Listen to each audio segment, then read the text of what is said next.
The land known historically as Palestine has been a crossroads of religion, culture, and conflict. Jews and Muslims, each with their own religious and cultural identities tied to the land.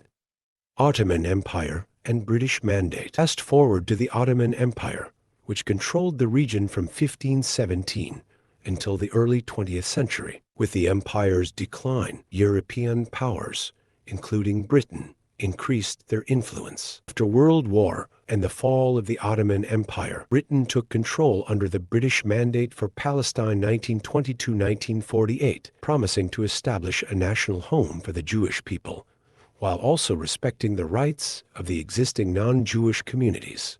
The conflict has resulted in a staggering death toll, with 32,663 Palestinians and 1,139 Israelis losing their lives since the onset of hostilities on October 7th. The casualties include a significant number of children and women. The situation has dramatically deteriorated over the past 24 hours, with reports indicating that more than 700 Palestinians were killed in Gaza due to Israeli airstrikes. This surge in violence underscores the intense military engagement between the two sides and the heavy toll it continues to exact on civilian populations. The physical landscape of Gaza has been profoundly altered by the conflict. Over half of the residential units in Gaza have been damaged or destroyed, affecting hundreds of thousands of people. Infrastructure critical to civilian life, including hospitals, schools, and water facilities, has also been severely impacted, exacerbating the humanitarian crisis in the region.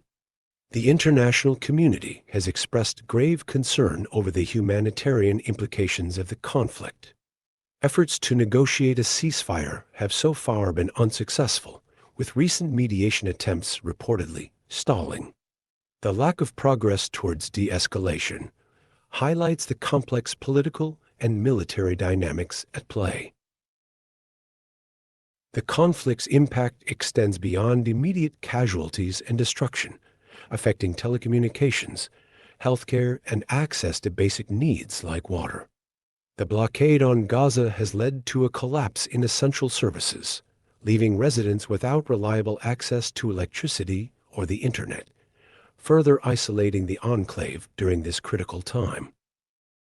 On the Israeli side, Prime Minister Benjamin Netanyahu has been a central figure, emphasizing the continuation of the Gaza war. The Shin Bet chief Ronan Bar has also been notable, advocating for a state commission to investigate the October 7th attack by Hamas, aiming to address public and Shin Bet needs for transparency and to counteract misinformation. Despite these calls, Netanyahu has resisted establishing such a commission. The conflict has drawn international attention, with US President Joe Biden engaging with leaders from Qatar and Egypt, countries that are mediating hostage negotiations between Israel and Hamas. The involvement of these nations highlights the broader regional and global stakes in seeking a resolution to the ongoing hostilities. The United Nations has voiced concerns about Israeli actions, particularly the attacks on shelters, which the UNRWA United Nations Relief and Works Agency for Palestine refugees in the Near East claims have not been followed by assurances to protect civilians.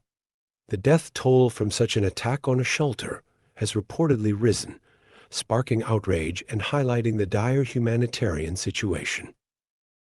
International responses and mediation efforts. The international community, including countries like Qatar and Egypt, has been actively involved in mediation efforts.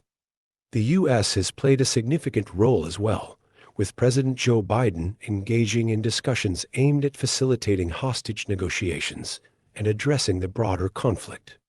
This international involvement underscores the global concern over the escalation and the pursuit of a resolution to mitigate the humanitarian impact. The Al-Aqsa Mosque, located in the Old City of Jerusalem, has been a focal point of tension and conflict between Israelis and Palestinians. It is a site of immense religious significance to both Muslims and Jews and has been at the center of numerous clashes.